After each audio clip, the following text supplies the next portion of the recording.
Hello, and welcome back to the Creative Writing Podcast, the podcast in which we run a writing session over a course of about 40 minutes, and I invite you to put words down on the page, and then you can see where they develop after that. The theme of today's workshop is meeting a new idea, and it follows on from the previous two episodes, which were meeting a new place and meeting a new person. So this kind of run of 3 episodes are all about some core things that come up in stories and fiction over and over and over again. People, places, ideas. Um, it's not necessarily about the words you put down today. It's about practicing that skill and applying it to different kinds of stories that you want to write.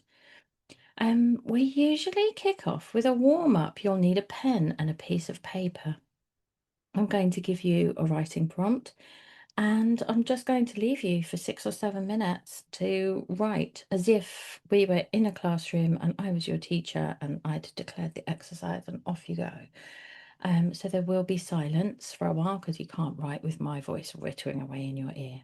So here is a very quick warm-up exercise. Remember, the point of a warm-up is that nobody cares what you write, nobody's going to judge you for it. You need to experience a sense of momentum in your writing and just keep going in a silly way and see what falls out. Um, I'm going to start with a favorite fact of mine. And if that inspires you because you have a favorite silly fact and you're going to write about that one instead, then please go ahead and do so. Um, but today's warm-up writing prompt is simply this. Did you know snails have teeth? You can write anything you like in response to that. Did you know snails have teeth? And we'll see where that gets us.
And if you need a bit of a refocus, if you've run out of steam a bit for this workshop, I'd like you to switch forms. So if you wrote any dialogue, then switch to something descriptive. And if you started out writing some form of description, then you can jump to dialogue. And if you need a talking snail, then obviously go ahead and write one.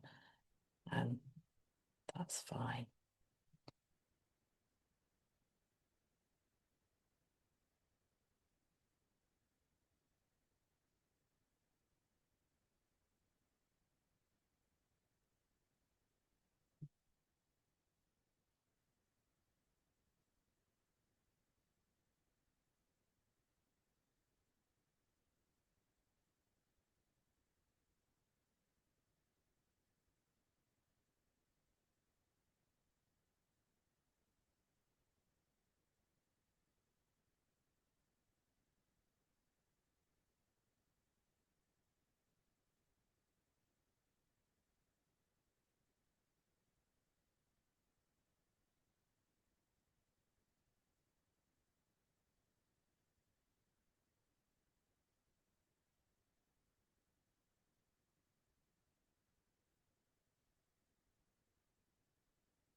And if this idea has just completely taken off for you, and all it took today was one single prompt for you to run away into your imagination, then please do hit pause and write for as long as you like, because sometimes that's all it takes. If you're carrying on with me, then we'll find some intentional place to draw things to a close.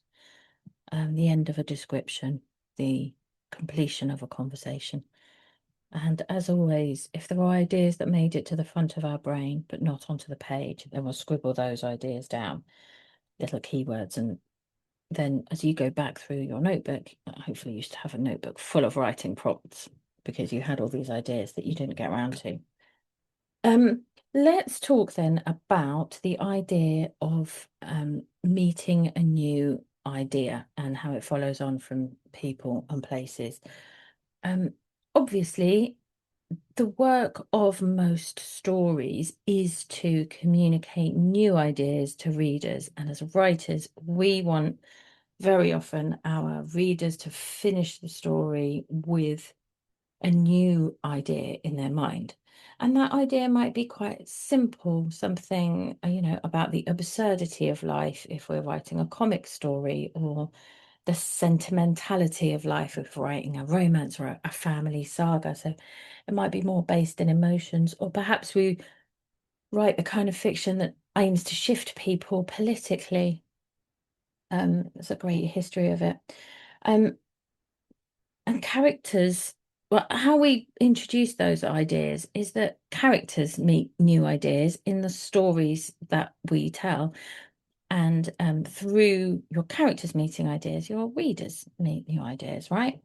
Even if you write fiction from a perspective of, I want to take everybody on an adventure, and I don't need them to think more deeply than that, then your characters are still going to meet new ideas and change and grow all the time, because that's what makes our stories satisfying. So some characters will have to change their mind after meeting a new concept that challenges their old way of viewing the world.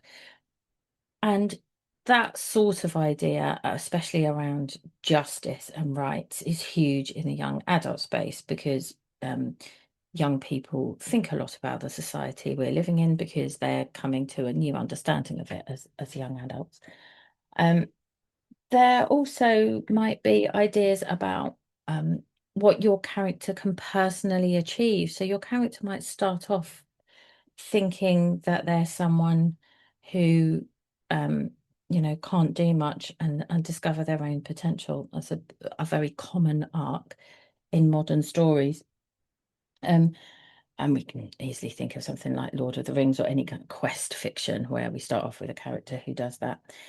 Some characters, though, might just come to appreciate something sort of new or interesting about the idea of a long life. I think for younger characters, understanding that they too will grow old and have certain experiences can be quite an interesting kind of scene to mine. Your characters might have to form ideas about other people and other characters they meet, and obviously we touched on that in the meeting a new character workshop. That's big in romance, right? So the other thing that your character might meet in romance is the idea that they are worthy of somebody else's love. And that's a large part about what romance stories are about, is not only meeting someone who kind of fits you very well as your other half, but also coming to a greater understanding of yourself through that relationship. So we have those kind of big psychological shifts as well. So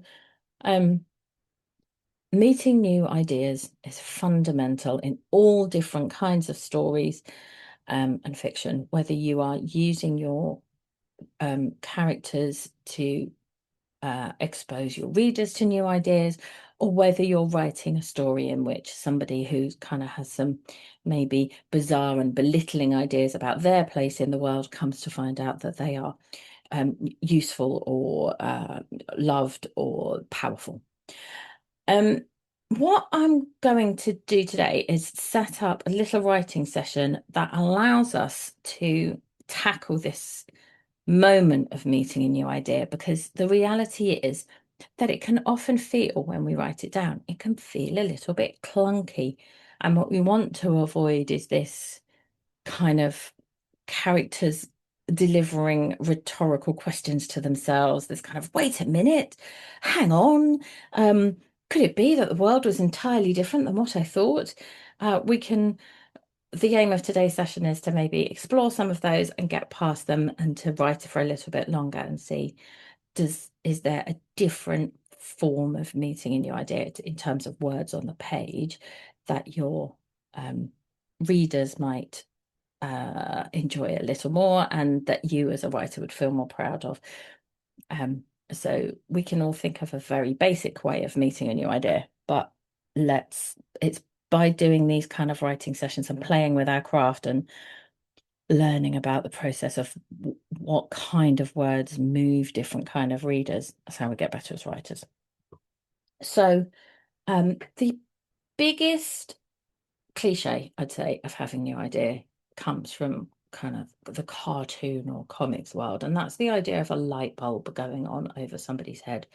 So today we're going to play with that idea of the light bulb, the light going on as a metaphor for a new concept existing in someone's brain. So today's session is less about seeding something that you will write and develop, and more about experimenting with a moment and then taking that moment and transposing it into a story that you're going to work on. And you'll see what I mean at the end when I take you through the reflection. So we're going to have a character today, and as always, you can choose a character that you're working with, that you know, who's been running around in your imagination causing havoc.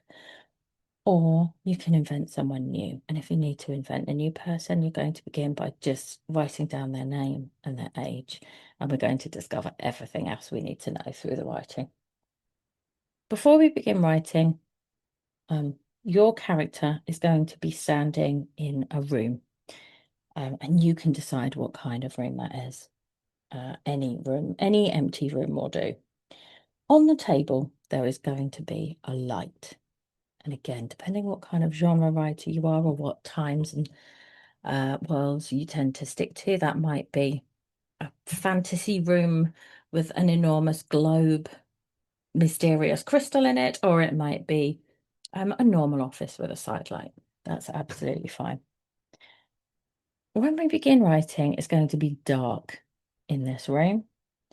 And in the scene, the light is going to go on without your character doing anything.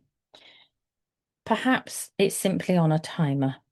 Perhaps it's being controlled remotely. Perhaps it goes on by magic. Any of those things are absolutely fine, but you might want to decide in your notes while I'm setting you up. So we have your character name, their age, what kind of room they're in: a bedroom, a lounge, a kitchen, a study, a classroom, an office, a hospital ward. It's up to you. And for yourself, this doesn't have to come into the piece, kind of what is making that light switch on. We've all been in rooms where lights went on and off weirdly, I'm sure. So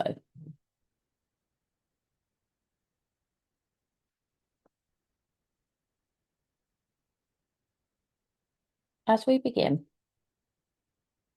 your character is in the room. They're going to begin by complaining about the dark. So let's give that 2 minutes. You're going to just briefly set up your location. Pick out a couple of details that your character can see in the dim light. And when I say dark, it doesn't have to be pitch black. You're going to begin writing about that location so that we, the readers, you, the reader, when you read back, know something about where you are. And your character is quite irritated by the fact that it's dark.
And now, having established where your character is and the fact they're annoyed a little bit by the dim lighting, we're going to allow that light to come on without your character switching on it. The light's just going to suddenly appear.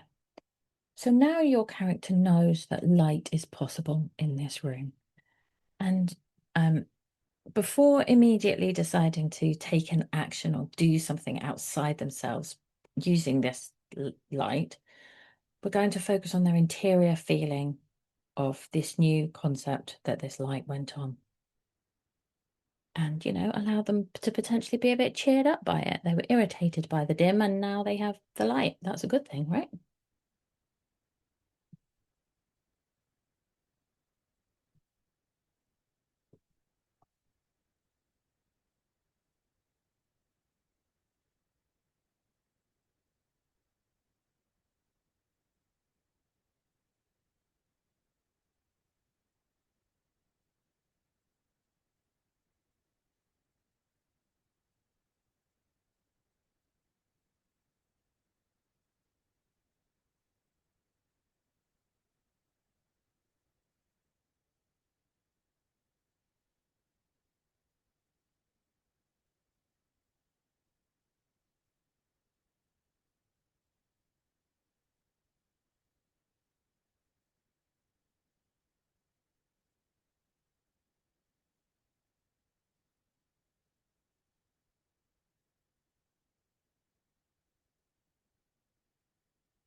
And now, again, without your character doing anything intentional, the light goes off again, leaving your character annoyed that it didn't last longer.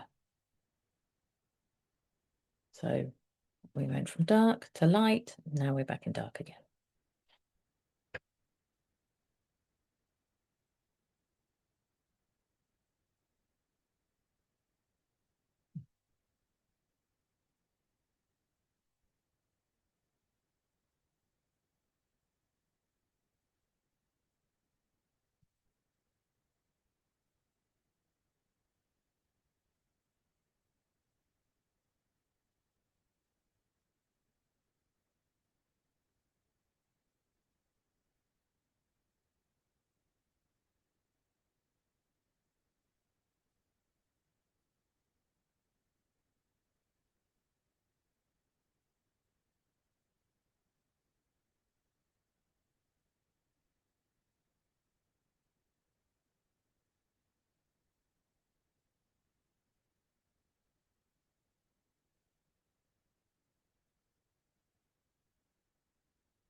And now the light comes on again.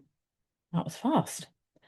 And now we're going to allow your character out of this interior rumination that they were stuck in for a moment. And we're going to let them take some action.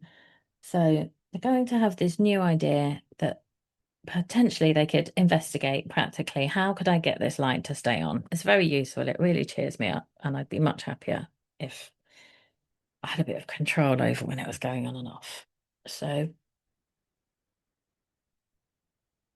they can move around the room, they can explore things, they can examine the light, they can think about what they might know about the light, and especially if you're working with kind of ideas of like magic and fantasy, perhaps they know something about its origin, and now's the time to tell the reader.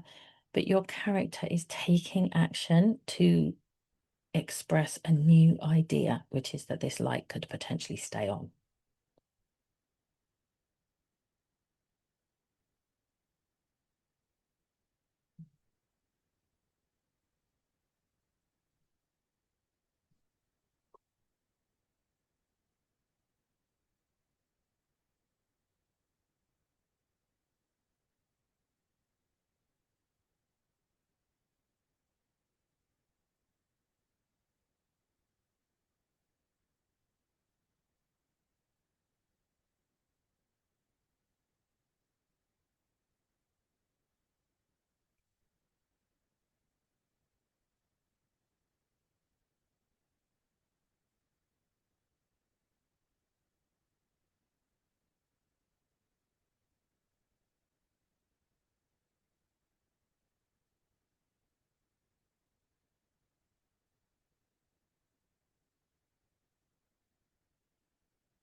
Now, despite your character's best efforts, the light goes off again. And now we can move them to kind of anger and outrage and serious frustration. They have this new idea that they could control the light in the room. They don't seem to be able to, or they haven't figured it out yet. Maybe this causes them to question everything they know about how lights work.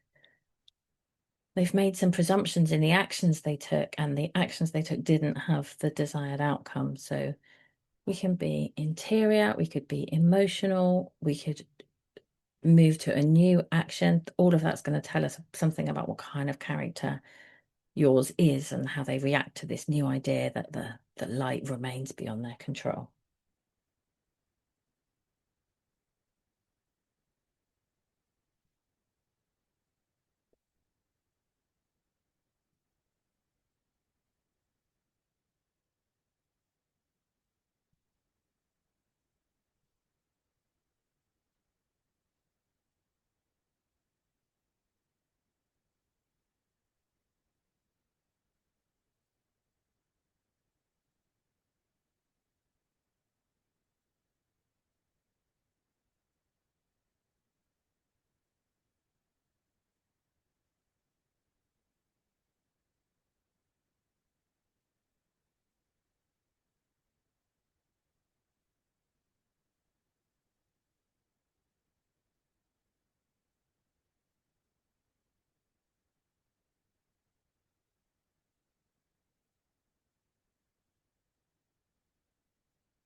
And as we move into the last couple of minutes of this writing session, I'd like to invite you to experiment with some melodrama. This series of lights going on and off could provoke your character into some drastic action.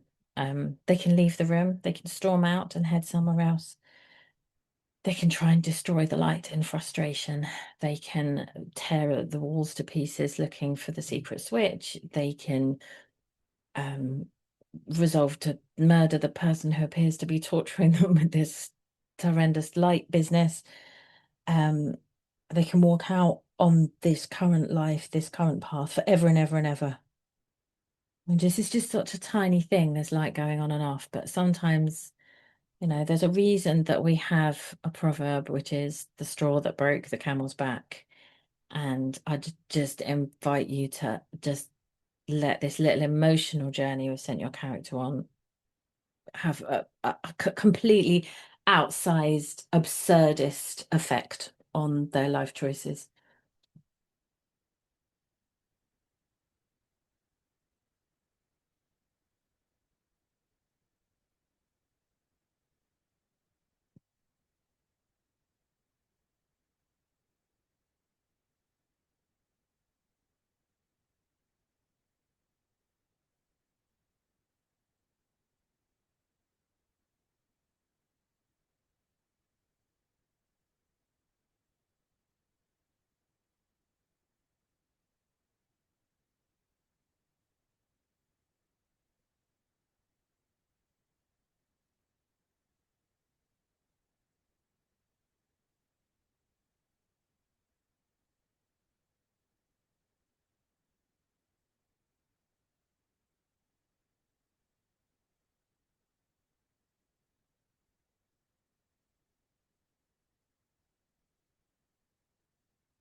And if you're treating this as a warm-up for a longer writing session, then you might want to hit pause now and write for as long as your heart desires. And if you're finishing with me, then we'll just use these final few seconds to capture any ideas that haven't made it onto the page. That's the most important thing. And then try and find somewhere intentional to bring it to a close. That's a great punchline, then fair play.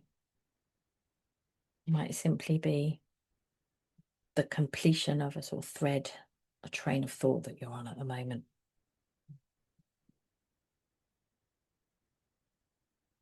I'm just going to take 30 more seconds to scribble some of those down, and then we'll do a bit of reflection.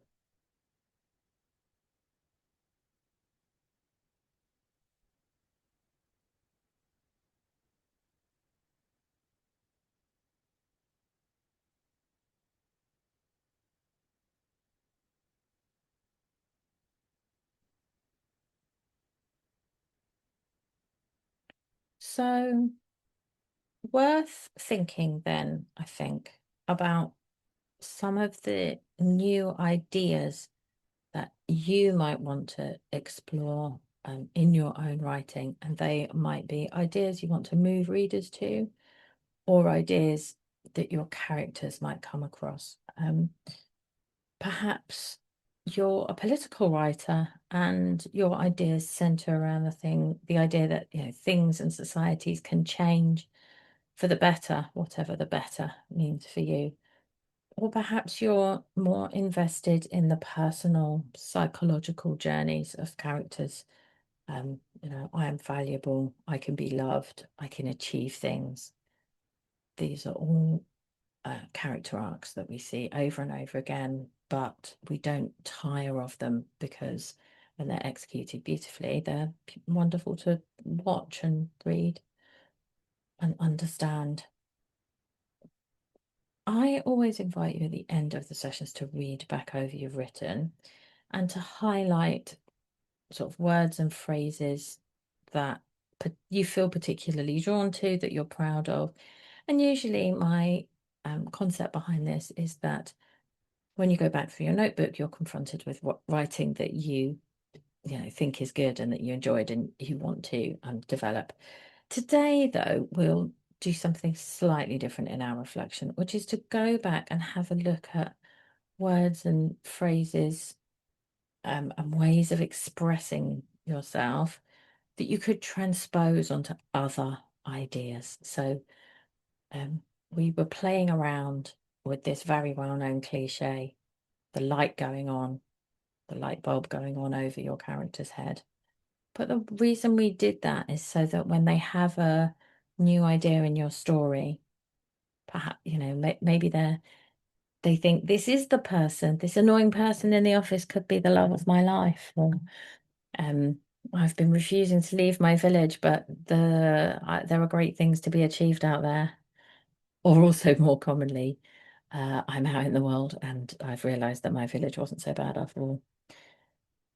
Let's read back today and think what words and phrases could be edited and used for those moments in other stories. Though, if you're a comedy writer, a story about a light going on and off, I think could be quite a nice little light piece. So I think one of the things it might be kind of interesting for you to think about out of the session is this idea. You are going to be introducing new ideas in almost every piece that you write, whether it's that your character is meeting them or you are encouraging your readers to meet them. It's worth then stepping back from how they flow out of you. It's more of an editing task. So you want to be able to just write them fluently in a first draft. But whenever you're editing a piece, you want to go back and you want to be able to identify, where do these big shifts happen for my characters?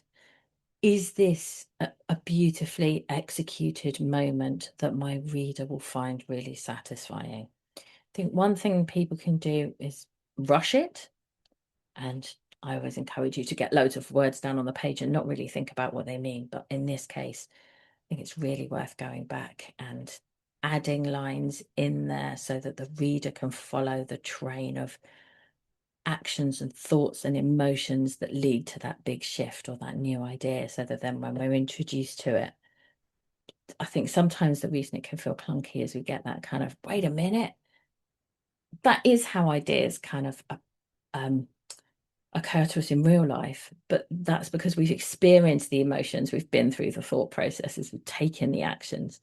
So you need to make sure your character has done that, so that when they get to their kind of light bulb moment, the reader could almost be one step ahead of them, or at least be thinking, this character has to have some new ideas about the world around them and the people in it and the actions they're going to take. Um, Fantastic. I hope you've enjoyed this little run of three, people, places, and ideas. I've got no idea what comes after this, but that's why I quite like doing the podcast, is because I'm sure I'll have had one by next week. This is going out towards the end of Heatwave, so I hope that hasn't been too punishing for those of you who've been living it with me. And I look forward to seeing you next time.